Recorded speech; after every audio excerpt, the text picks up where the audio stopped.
क्यों है खाटू श्याम जी के मंदिर में इतनी शक्ति? क्या है इसके पीछे छुपा हुआ रहस्य? जय श्री खाटू श्याम बाबा। मित्रों, आज मैं आपको एक ऐसी कहानी सुनाने जा रही हूँ जो सिर्फ कहानी नहीं है, ये एक दिव्य सत्य है। ये एक ऐसे भगवान की कहानी है जो कलयुग में हारे हुए का सहारा बने, जिनका नाम सुनते ही रोंगटे खड़े हो जाते हैं, जिनके दर्शन मात्र से जीवन बदल जाता है। राजस्थान की धरती पर सीकर जिले में खाटू नामक एक छोटे से गांव में एक ऐसा मंदिर है जहां रोज लाखों लोग अपनी मुराद लेकर आते हैं। कोई रोता हुआ आता है, कोई हारा हुआ आता है, कोई टूटा हुआ आता है, लेकिन जो भी सच्चे दिल से आता है वह खाली हाथ नहीं जाता। लेकिन क्यों है इस मंदिर में इतनी शक्ति? क्या है वह रहस्य जो इस स्थान को दुनिया के सबसे चमत्कारिक धामों में से एक बनाता है? आइए मैं आपको वह कहानी सुनाती हूँ जो समय के पन्नों में दबी हुई है। वह कहानी जो आपकी आत्मा को छू जाएगी। तो आइए बिना किसी विलंब के आरंभ करते हैं आज की पवित्र कथा। युगों पूर्व जब धर्म और अधर्म के बीच युद्ध की तैयारी हो रही थी, उस समय पांडुपुत्र भीम के पुत्र घटोत्कच के घर में एक अद्भुत बालक ने जन्म लिया। उसकी माता का नाम था मोरवी, जो अहिलावती के नाम से प्रसिद्ध थी। जन्म के समय आकाश में दिव्य प्रकाश फैल गया था, देवताओं के मृदंग बजे थे। ये बालक था बरबरीक, एक ऐसा योद्धा जिसकी वीरता और शक्ति की गाथा आज भी कही जाती है। बरबरीक के जन्म के साथ ही प्रकृति में अनेक चमत्कार हुए। वृक्ष फल फूलों से लद गए, नदियाँ मधुर संगीत बजाने लगी और पशु पक्षी आनंद में नृत्य करने लगे। ये सब इस बात का प्रमाण था कि कोई दिव्य आत्मा धरती पर अवतरित हुई है। बचपन से ही बरबरीक में अद्भुत शक्तियाँ थीं। जब वह मात्र 5 वर्ष का था तब उसके एक हाथी को केवल अपनी मुट्ठी के बल पर रोक दिया था। 10 वर्ष की आयु में उसने एक ही दिन में राक्षसों का वध कर दिया था। माँ मोरवी ने अपने पुत्र को सिखाया था, हे पुत्र, जीवन में हमेशा याद रखना कि सबसे बड़ा धर्म है हारे हुए की सहायता करना। जो निर्बल है, जो असहाय है, जो संकट में है, उसके साथ खड़ा होना ही सच्चा धर्म है। माँ के इन शब्दों को बरबरीक ने अपने हृदय की गहराई में बसा लिया था। वह जानता था कि उसकी शक्ति का उपयोग कमज़ोरों की रक्षा के लिए करना है। जब बरबरीक 16 वर्ष का हुआ तब उसने घोर तपस्या की। हिमालय की ऊंची चोटियों पर जहाँ सिवाय बर्फ के कुछ नहीं था, वहाँ उसने भगवान शिव की आराधना की। महीनों तक केवल हवा पीकर बिना भोजन के वह तपस्या में लीन रहा। भगवान शिव प्रसन्न हुए और उन्होंने बरबरीक को 3 अद्भुत बाण प्रदान किए। ये बाण साधारण नहीं थे, ये दिव्य और चमत्कारी थे। पहला बाण शत्रु के सभी कमज़ोर स्थानों को चिन्हित करता था। जहाँ भी ये लगता वहाँ लाल रंग का चिन्ह बन जाता था। दूसरा बाण मित्रों और रक्षणीय व्यक्तियों को पहचान कर उन्हें चिन्हित करता था, उन पर नीले रंग का निशान बनाता था। तीसरा बाण सबसे शक्तिशाली था। ये लाल निशान वाले सभी स्थानों को एक साथ भेद कर शत्रुओं का संहार करता था और नीले निशान वाले सभी को सुरक्षित कर देता था। माता मोरवी, जो स्वयं एक नाग कन्या थी, उन्होंने अपने पुत्र को एक दिव्य धनुष प्रदान किया। यह धनुष इतना शक्तिशाली था कि इसकी टंकार से ही शत्रु भयभीत हो जाते थे। इस धनुष का नाम था महाकाल दंड। इसकी विशेषता यह थी कि ये कभी चूकता नहीं था। जो भी लक्ष्य से बरबरीक मन में सोचता, ये तुरंत उस तक पहुंच जाता, चाहे शत्रु कहीं भी छुपा हो, चाहे वह किसी भी माया का सहारा ले। ये बाण उसे ढूंढकर मार गिराता। जब महाभारत के युद्ध की घोषणा हुई तब बरबरीक के हृदय में भी युद्ध में भाग लेने की इच्छा जगी। उसने सोचा, ये तो धर्म और अधर्म का युद्ध है, मुझे इसमें अवश्य भाग लेना चाहिए। लेकिन एक प्रश्न था, किस पक्ष में? बरबरीक के मन में कोई शंका नहीं थी। उसकी माँ ने जो संस्कार दिए थे उसके अनुसार उसे हमेशा हारने वाले का साथ देना था। वह अपने नीले घोड़े पर सवार होकर कुरुक्षेत्र की ओर चल पड़ा। रास्ते में जो भी उसे मिलता वह पूछता, कुरुक्षेत्र में कौन जीत रहा है? सभी का एक ही उत्तर था, पांडव निर्बल है, कौरव शक्तिशाली है। यह सुनकर बरबरीक का निर्णय और भी पक्का हो गया कि वह पांडवों का साथ देगा। कुरुक्षेत्र के पास पहुंचकर बरबरीक ने एक वट वृक्ष के नीचे विश्राम किया। वहां उसे एक युवा ब्राह्मण मिला जो अत्यंत सुंदर और तेजस्वी था। उसकी आंखों में अद्भुत गहराई थी, मुस्कान में दिव्य चमक थी। यह ब्राह्मण कोई और नहीं, स्वयं भगवान कृष्ण थे, जो बरबरीक की परीक्षा लेने आए थे। ब्राह्मण ने मधुर स्वर में कहा, वत्स, तुम कहाँ जा रहे हो और ये 3 बाण लेकर क्या करोगे? क्या तुम्हें लगता है कि मात्र 3 बाणों से तुम युद्ध जीत सकते हो? बरबरीक ने विनम्रता से उत्तर दिया, हे ब्राह्मण देव, ये कोई साधारण बाण नहीं है। एक बाण से मैं अपने शत्रुओं को चिन्हित कर सकता हूँ, दूसरे से मित्रों को और तीसरे से सभी शत्रुओं का संहार कर सकता हूँ। यदि आवश्यकता हो तो एक ही बाण में से सारी पृथ्वी को छलनी कर सकता हूँ। ब्राह्मण मुस्कुराए और बोले, ये कैसे संभव है वत्स? दिखाओ तो मुझे अपनी शक्ति।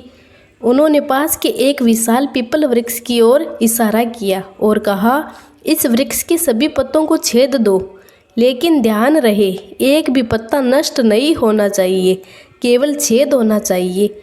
बरबरीक ने अपने पहले बाण को धनुष पर चढ़ाया। मन ही मन उसने संकल्प किया, हे महादेव, इस वृक्ष के हर पत्ते के मध्य में छेद हो जाए। बाण छूटा और चमत्कार हो गया। वृक्ष के हजारों पत्तों में प्रत्येक के मध्य में एक सुंदर गोल छेद हो गया। पूरा वृक्ष मानो कलाकृति बन गया था। लेकिन चमत्कार यह नहीं रुका। ब्राह्मण के पैर के नीचे जो एक पत्ता दबा हुआ था उसमें भी छेद हो गया। बरबरीक समझ गया कि यह कोई साधारण ब्राह्मण नहीं है। तभी ब्राह्मण का रूप बदलने लगा। चारों ओर दिव्य प्रकाश फैल गया। उनके सिर पर मोरपंख का मुकुट दिखाई दिया।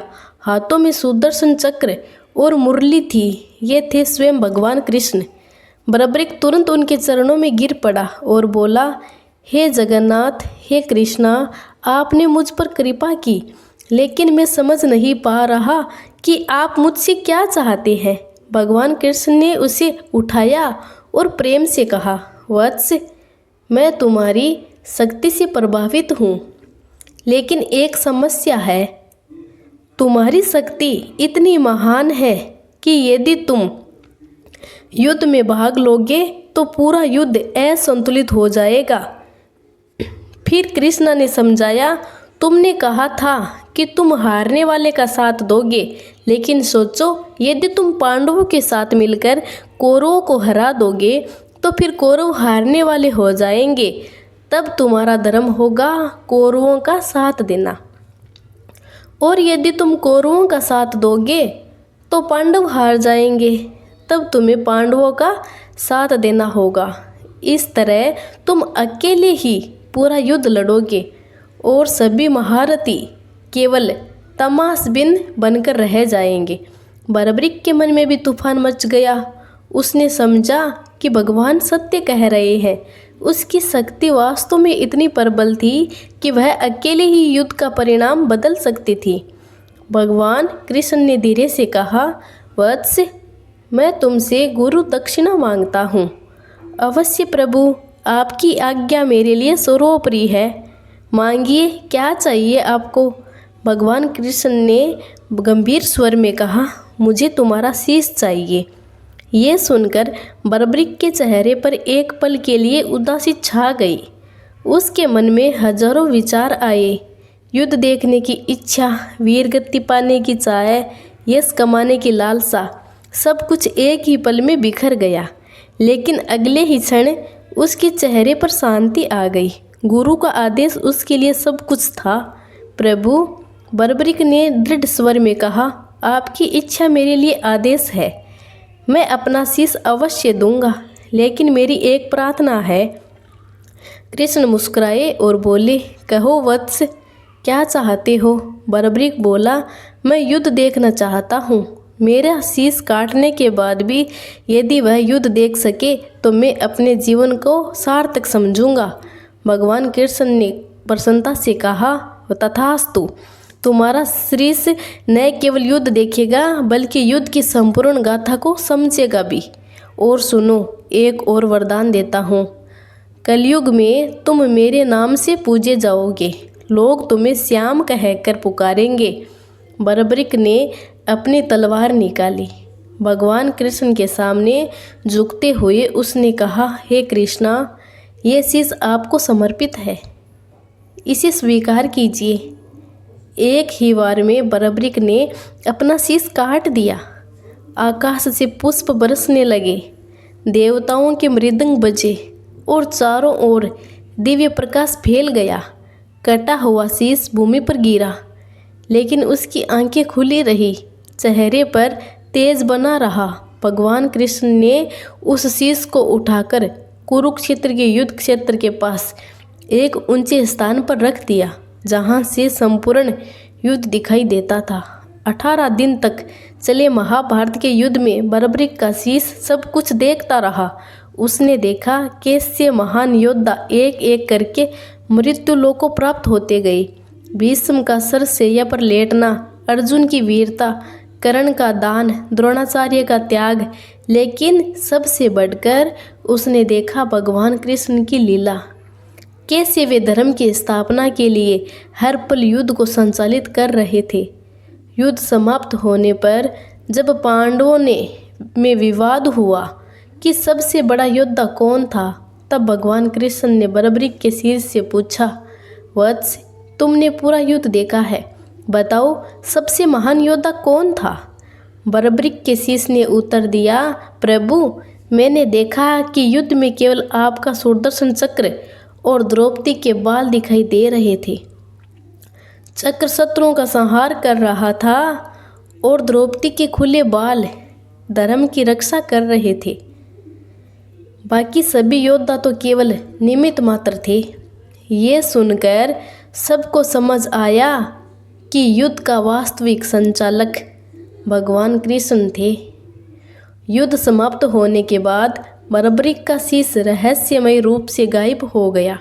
कहा जाता है कि वह आकाश मार्ग से उड़ता हुआ राजस्थान की दिशा में चला गया। सैकड़ों वर्ष बीत गए, कलयुग का प्रभाव बढ़ने लगा, धर्म की हानि होने लगी, अन्याय बढ़ने लगा, लोग दुखी होने लगे। तब भगवान कृष्ण के वरदान के अनुसार बरबरीक का समय आया कलयुग में अवतरित होने का। राजस्थान के रिंगस नामक स्थान पर एक धर्मात्मा ब्राह्मण रहते थे। उनका नाम था ज्योतिष शास्त्री पंडित सोमदत्त। वे नित्य पूजा पाठ करते, गरीबों की सेवा करते। एक रात उन्हें स्वप्न आया। स्वप्न में एक दिव्य पुरुष प्रकट हुए जिनकी आभा अद्भुत थी। उन्होंने कहा, मैं बरबरीक हूँ, महाभारत का योद्धा। कलयुग में मैं श्याम के नाम से पूजा जाऊंगा।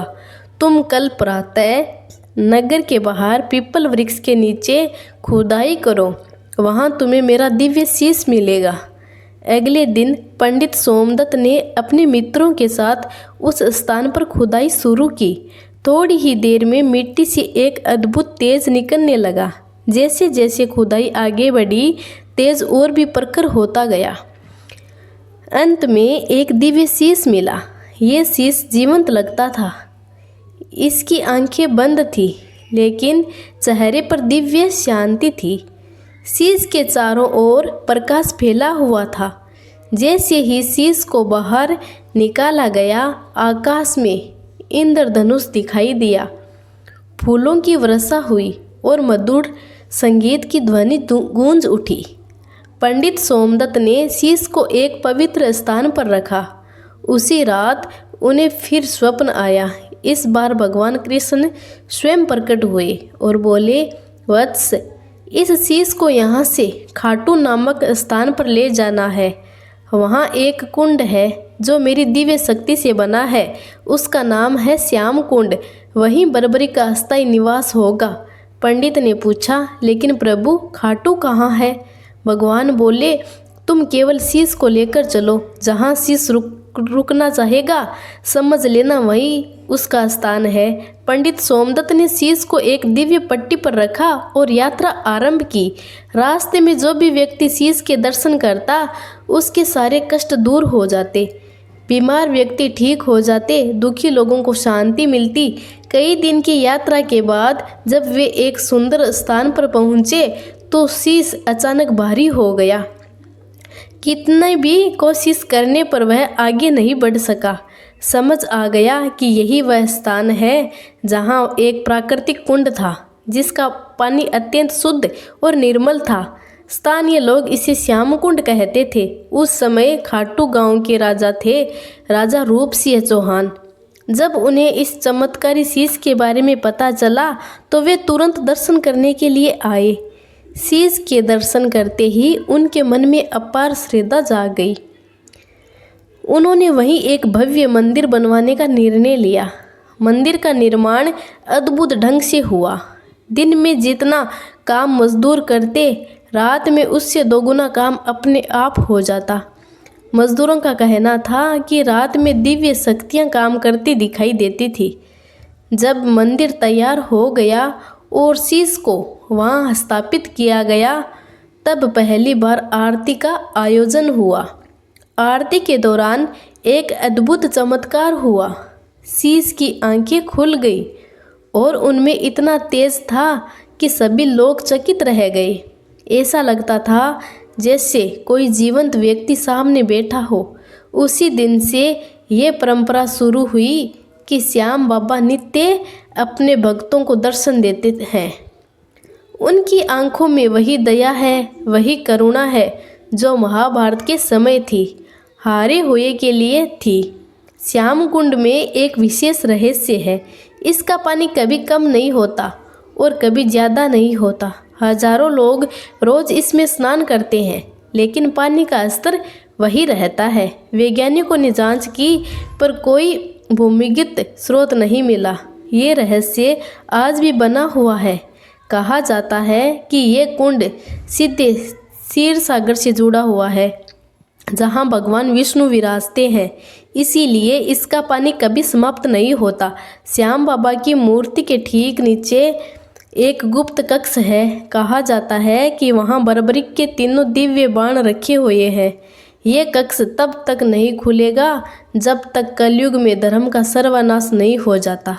भविष्य पुराण में लिखा है कि कलयुग के अंत में एक नीले घोड़े पर सवार होकर एक योद्धा आएगा जो धर्म की स्थापना करेगा। श्याम बाबा के वे भक्त मानते हैं कि ये योद्धा स्वयं श्याम बाबा होंगे।